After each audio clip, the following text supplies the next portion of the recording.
Good morning.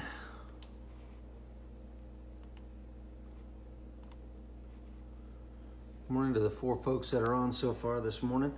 Had a beautiful snowy morning here in Tennessee, a rare event. Got about 4 inches yesterday. It's absolutely beautiful outside right now. Rudy is on this morning. Good morning, sir. Razmik is on. Ian is on. And let's see, Rich is on. Folks that are on so far this morning. Alan and Gerald is on. How's my audio going, guys? Good morning, Ian. Will, good morning. Is the audio okay? Troy is on. My brother is on. Good morning, Jeff.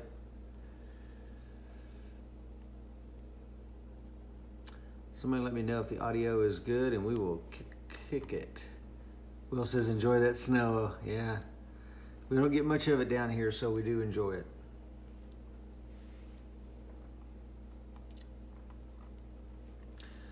Doug is on. Okay, Jeff says good to go. 5 by 5 from Razmik. Let's kick it. Hey, good morning and welcome to Coffee with Rich. Once again, I am your co-host of the American Warrior Show, co-founder of the American Warrior Society, and former Marine, former cop, former Special Operations guy with the Sheriff's Department, Red Cross, disaster preparedness, pro, and all this other good stuff. And this morning, we've got a really good show planned, and I'm excited to have the 22 folks I got joining me this morning. Swag, man, I grabbed this out of my bag. It's a t-shirt that says Fighty Stuff, not American Warrior Society. Sorry about that, but Fighty Stuff was, I think I got this at a jiu-jitsu seminar a year or so ago. And my old professor, Eli Knight, really good dude. This is his brand, so supporting his brand. And drinking my espresso out of American Warrior Society mug. And if you want to check out where you can get those, AmericanWarriorSociety.com, AmericanWarriorShow.com. Check that out. As you know, every week on Coffee with Rich, I talk to you guys about articles that you need to read. And one of them I got for you this morning, I've actually got two. The first one we're going to talk about is a book review that one of our members did for us. And the book review was on Lights Out by Ted Koppel. And the gentleman that wrote it for us, I believe he's an AWS Life member, a gentleman by the name of Bob. And Bob is started his career as a CIA technical officer, and now he works in research and development projects for the defense and intelligence agencies. So Bob is an amazing man, and we're lucky to have him. And he's wrote this article that lights out, what happens when the grid goes down in America. And Ted Koppel was actually the author of the article. And they talk about StuNet, or whatever it was called, that malicious worm that went over there and destroyed that reactor in Iran. Well, it talks about EMPs, cyber attacks, how vulnerable our grid is, and it's going to, the thought that the grid goes down is going to play into this morning's gadget. So I just want you thinking that way. It's a really good article and a really good book. And after I read Bob's book review on it, I'm like, okay, I need to get this book, and I've got it on the nightstand. I haven't quite finished it yet, but probably because it's just damn scary, man. It's just apocalyptic stuff to be reading before you go to bed at night. So welcome to the 30 folks that are on this morning. Before I tell you, I got 2 articles for you this morning. Before I give you the second article, let's see who we got on here. Oh, Bob, I just mentioned you in your article. Yeah, excellent article, Bob. You need to write some more stuff for us. Rudy said the audio is good. Mr. Jeff Day is on. Dave Frazier, we're going to be talking about some firefighter stuff this morning, Dave, which I'm not necessarily qualified to teach as you are, my friend. Will Parker is on. Let's see. Ian says good to go. Jeff Day, morning, Rich. Gerald is on. Brett, Bill. Man, we got a lot of folks on. My daughter Maggie is on. Sam is on. Eric John says good morning. Coin number 1774. And if you're just joining me and you're like, who is this Rich Brown guy and what is all this coin number stuff? Well, American Warrior Society, if you become a member, you get a serialized coin that is yours, that is your number, and that's how a lot of our members choose to identify themselves. And if you want to find out more, check out AmericanWarriorSociety.com. Check out AmericanWarriorSociety.com to read the next article we got. I think I wrote this thing 4 or 5 years ago, and it's entitled "Why I'm Not a Gun Guy." And before you jump off the show and you're like, Rich isn't a gun guy, I don't have to listen to anything he says. Let me explain something. I own one rifle. I don't own 10 rifles. I own one rifle. It is a Wilson Combat Recon Tactical SR. It is an amazing rifle. It is the only rifle you're ever going to need. It does the variety of things that I needed a rifle to do. I own the Glock 9mm family of handguns. I think that's 4 handguns from the Glock 34 down to the Glock 26. My magazine's interchange. I can put that gun in all the holsters. It's one family that does everything I need to do. And I own one shotgun. I wrote this because I think a lot of times as civilian defenders, or whatever label you want to put on our community, we forget that there's a whole suite of skills and equipment we need to be very competent with, and sometimes we over rely on the gun. So I kind of wrote it as a manifesto more to myself, like, don't get pigeonholed in this, because I was qualified with the 240 Golf weapon system, mortars, the 60 and 81 millimeter mortar, tow missile systems, everything in the article, everything from like a 155 howitzer down to the M9 Beretta I've shot at some point. So, and I've called in, air and artillery and all this other stuff. I'm not an air and artillery guy. I'm not a howitzer guy. I'm not a mortar guy. I'm not a fast cam or DPICM.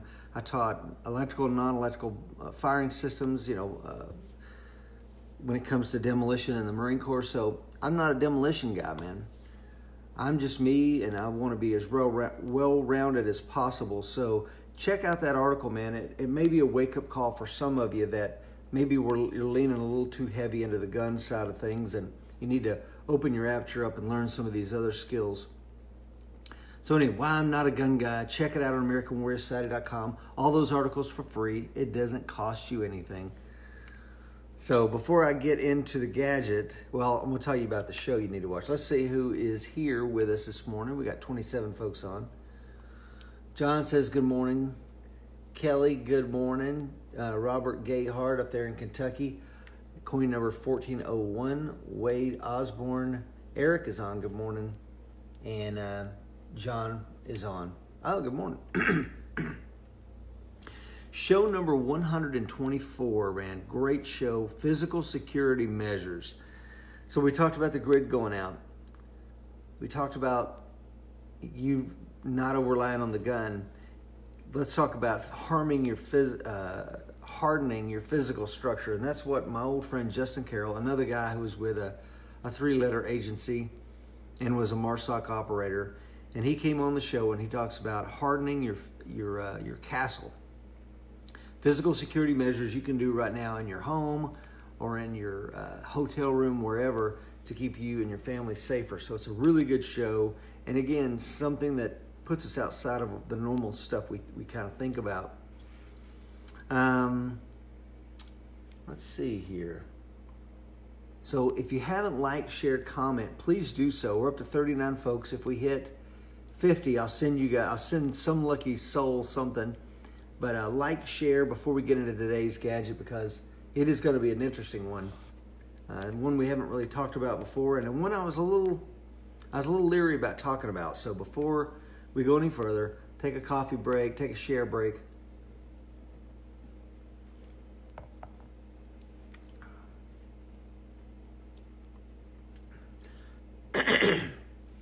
Mike says my old partner in crime, Mr. Mike Seeklander, is on, and he said we need, what does he say? We need new recruits. Yeah. I'm going to show you something.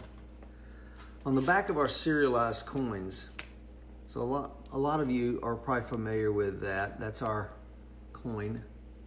Yeah, it's beautiful. Well, on the back, when you become a member, it says Warriors Wanted, and that's where your number would go. And I think that's interesting because a lot of time in our community, veterans or law enforcement, first responders, firefighters, etc., people that have committed their lives, or just moms and dads that want to keep their families safe, they're warriors, man. And I think a lot of times in our society, we look down upon those people that have made that choice. And not here, man. You're welcome here. This is where you belong. This is where you're wanted. So, Warriors Wanted. Let's see. Brett says, I'm training with Mike Janich 2 days in March. AWS diversified my defensive skill sets. See, I love you, Brett. That's exactly what I'm talking about. You might have come into American Warrior Society a little heavy into the jiu-jitsu, or a little heavy into the fitness, or a little heavy into the shooting. And I hope that your time with American Warrior Society, whoever you may be, will broaden you in your skill sets. So, speaking of skill sets, man, we got 56 on. Somebody just won a tumbler that I'll be sending to you. Matter of fact, I'll even have it engraved with your name on it. But let's get into the gadget. And before I do, let's talk a little bit about entry into structures. Why would you need to have the ability to enter a structure, whether we're entering that structure via forced entry or covert entry? And we'll talk a little bit about the two different styles. Well, if you're on here this morning and you're a firefighter like my good friend and shooting partner Dave Frazier, you know why. Because you're going to have to get in there and you're going to have to save lives. You're going to have to make entry to that structure. And I don't have a Halligan tool this morning that we're going to talk about. I got some other breaching tools we're going to discuss. But firefighters have forgotten more about forced entry than I will learn in 10 lifetimes. But if you're a firefighter, you're an EMS guy or gal, you need to know how to get into those spaces and save lives. I'd make the same distinction with a law enforcement officer. These active killers, man, a lot of times they're going in and barricading themselves in that structure so that they can go in and kill people. And as a law enforcement professional, you need to know how to gain a rapid access via mechanical or covert entry quickly. If you're a mother and you shut the door prematurely and left your child inside the house alone, you need to get entry to that house quickly. You don't have 45 minutes for AAA to show up to help you get into that house. So like I said, this is a skill set that everyone needs to know, and few of us really discuss. So that handles the why, and I think it's important to understand why. Otherwise, you're going to be like, Rich, I don't really need to hear today's gadget about how you're going to get entry to people's places. So let's talk about covert entry, because two types of entry we're going to talk about this morning: covert and forced entry. Covert entry is anytime you don't want to destroy the lock or something. You don't want anybody to know that you've entered this structure. Think stealth, surreptitious entry, etc., etc. It's a non-destructive entry method. Now, you say covert entry, this is not my jam. Well, I'll tell you it is your jam, because you don't want to tear up your own door if you have to get inside your home. You don't want to tear up the Airbnb you're renting because you left your keys in there and you had a hard time getting a hold of the lady that owns the Airbnb to begin with. So here's what I carry. I've shown you this before. I carry it in my wallet. It's an old room key. I kept it because it was orange and it's bright. And I tell you what, this little guy has saved my rear end more than a few times by being able to get in to a place I've locked myself out of. And it's nondescript. It doesn't take up any weight. It stays in my wallet, and that way I'm not destroying my own cards. And when I ultimately do destroy this, it's held up pretty doggone good. I'll just get another one from some other room key. So this is option number one when it comes to covert entry. Option number two.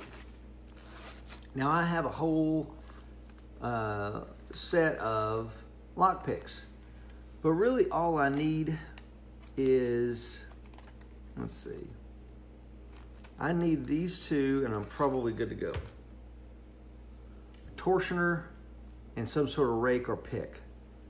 And in my get home bag, really that's about all I need right there to get inside most locks. And again, I'm not trying to destroy the lock. I don't want anybody to know that I've damaged that lock at all. I want it to be completely operable when I'm done. Because again, if things go bad and I need to forage, then having a set of lock picks and knowing how to use them can come in handy. So thanks to the 54 people I got on this morning. Let's join everybody and see what's going on as I sip my coffee, and then I'll get into the other kind of method, the forced entry.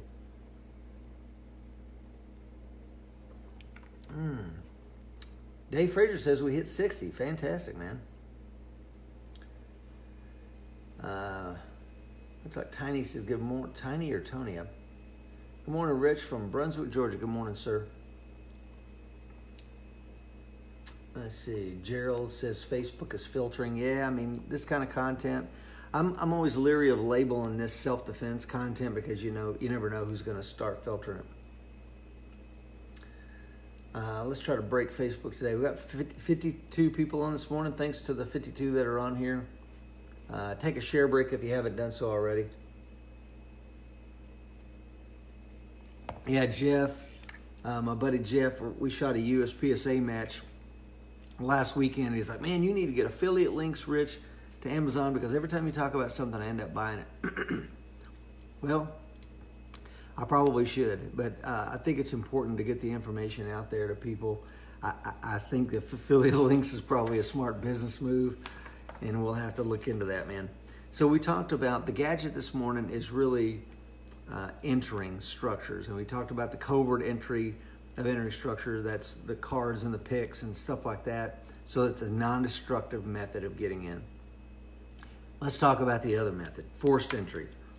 There's the mechanical entry, there's ballistic entry, thermal entry, and explosive entry. Mechanical entry is anytime you're using tools to breach a door. Ballistic entry would be something like blowing the lock off of the shotgun. Thermal entry would be using cutting tools and torches. And explosive entry, as you may imagine, would be blowing the door off. So the only thing we're going to think about this morning is mechanical entry. And there's a lot of different ways to do it. Like I said, my good friend Dave Frazier has forgotten more about this stuff than I will ever know. But I do carry in my truck a few tools. Let's take a look at them. So like always, a good set of gloves. If you're going to be breaching a door or some other kind of structure, mechanically breaching, that is forced entry, I'm going to be splintering wood, I'm going to be banging on steel. I need a good pair of gloves to keep my hands protected, and a good set of iPro. Now these are just normal readers, they're not ballistically rated, but the normal ones I wear every single day are. I have the polycarbonate lenses put in all my glasses to protect my eyes. Another thing is a good mini sledge. As you can see, it's not very big. It rides in my truck, and you may need this when it comes to breaching a structure.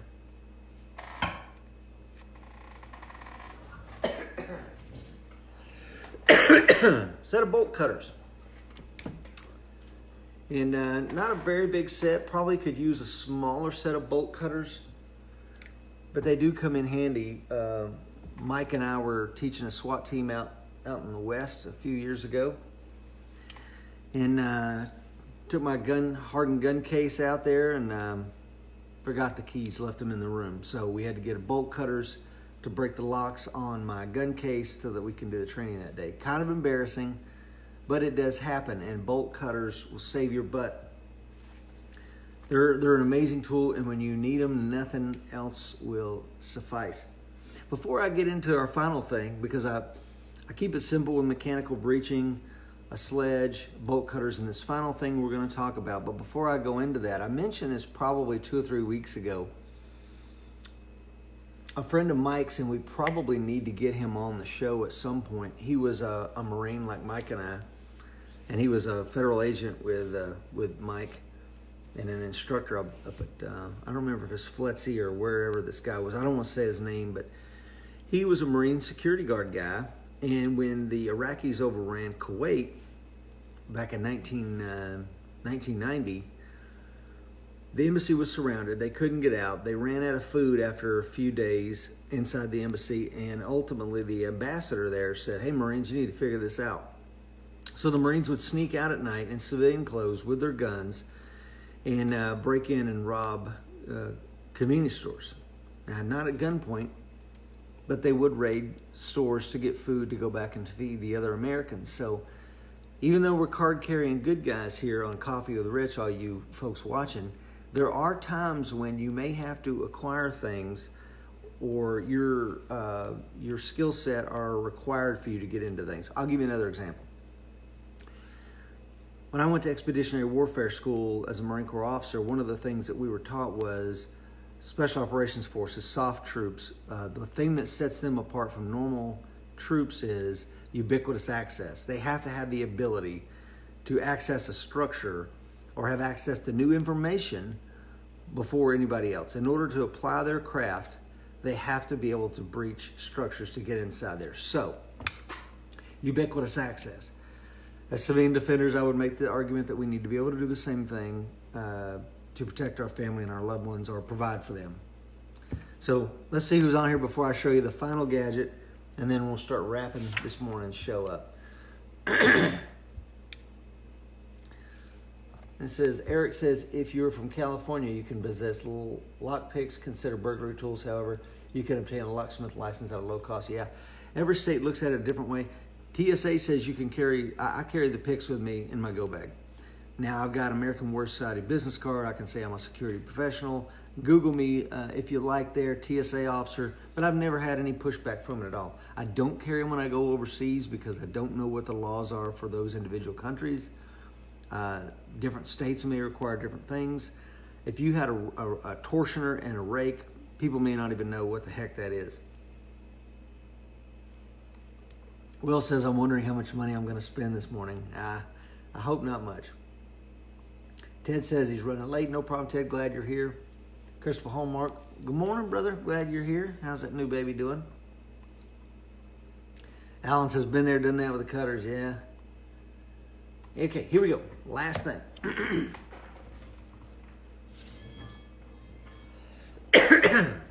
Is a small crowbar.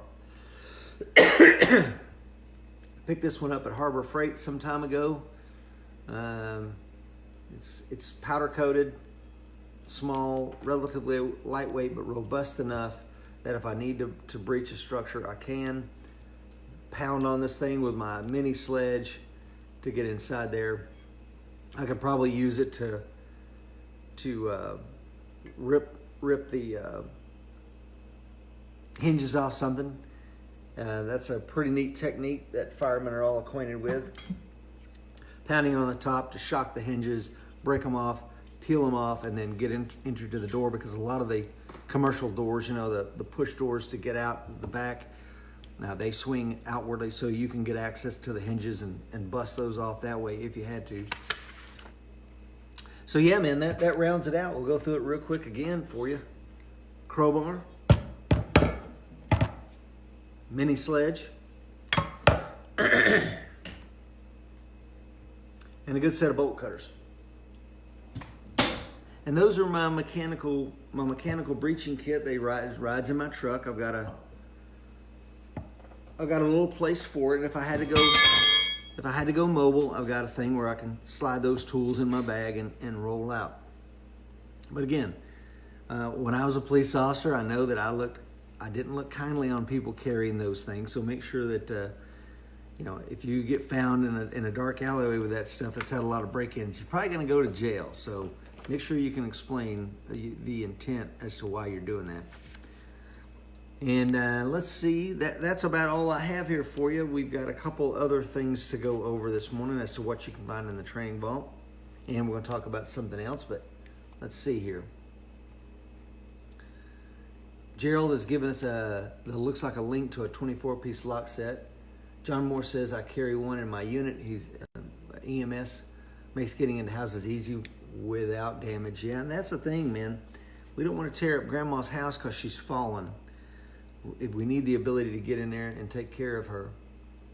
Let's see. Christopher says, she's good, my man. Thanks for asking. What about PPE for breaching? Yeah, bro, you missed PPE for breaching. We got our gloves, our iPro. Yeah, that was the first thing we talked about. Good catch, though. Mark says, hi, Rich from Toronto, Canada. Good morning, Mark. Ted says, I keep some in my truck. Lock them up in the garage so they cannot be used on me. Yeah, good idea. So again, just something to think about. It may not be your jam, but I will tell you, again, I want to have the ability to access anywhere I want, anytime I want, and I like having them with me. Let's talk about the last thing here. We also have on the AmericanWarriorSociety.com something we call the CIA page, Criminal Intelligence Activity page. And it's got a lot of the latest trends going on. It's got a lot of the latest news articles going on that you need to be aware of. It doesn't cost you anything to access that. The CIA page, AmericanWarriorSociety.com. And while you're there, you can read the 2 articles this morning. One of them was Why I'm Not a Gun Guy. I remember I was teaching a class, this was way back in the early 90s, and the news crews wanted me to be on their TV show, like Live at 5. So I walk in there, this was probably like 1995, and they're like, oh, are you the self-defense guy? Like, yes, ma'am. So that was, 25 years ago. I would rather be the self-defense guy than the gun guy, man, because self-defense kind of encapsulates a whole host of other skills. The other article we talked about this morning, just to recap, was Bob Beal's excellent book review, Lights Out by Ted Koppel, talks about all the things, the threats to our power grid that you need to be aware of, which leads into why you need to know a little bit about breaching. If the power goes out, you might wish you'd learned some breaching stuff. Then we talked about our gadget. We talked about why you need the ability to breach. We talked about covert entry. We talked about forced entry. We talked about specifically mechanical breaching. We didn't talk about ballistic breaching, thermal breaching, explosive breaching. We just talked about some simple mechanical breaching tools and how to use them. And any questions for me before I jump off? I want to be respectful of your time. It's a Friday. I hope you guys are getting ready for a wonderful weekend. Let's see if I got any questions before I jump off here. And thank you to the 52 people that have stuck with me this morning. I appreciate that. Somebody will be winning a tumbler. Mark says, am I breaking an entry kit? Yeah, funny. Let's see. Donald says, good morning, Warriors. Donald's coin number 1376. Good morning, Donald. Jay, good morning, brother. I put old Jay in the Marine Corps way back when. Good to see you, man. Hope you're doing well. All right. What's it like to have an awesome beard like that? Yeah, it was flying away this morning. I had to tame it with some stuff. I need to trim it probably. But anyway, morning, Doug. Good to see you on here, sir. And again, like I said, Doug is a law enforcement officer professional up there in Ohio doing God's work. And I'm sure he can appreciate when and why and how a law enforcement officer may need to know how to do some mechanical breaching. So let's see if anybody else has got anything. Jeff says you can easily make lock-picking tools from brushes on the street sweepers. They are littered all over the roads. Yeah, you can. You absolutely can, if you had to. I think right now we're in blue sky events, and the Red Cross, we had 2 things. We said blue sky events and gray sky events. Today, even though there's 4 inches of snow on the ground up here in Tennessee, it's still blue skies. And I have time to go to Lowe's if I need to. I have time to get on Amazon if I need to and do some of this pre-planning. Under gray sky conditions, Jeff is absolutely right. If you screwed up, you didn't listen to me, you waited too long, and it's time to get lock picks. You might be able to find everything you need by finding out where street sweepers used to go.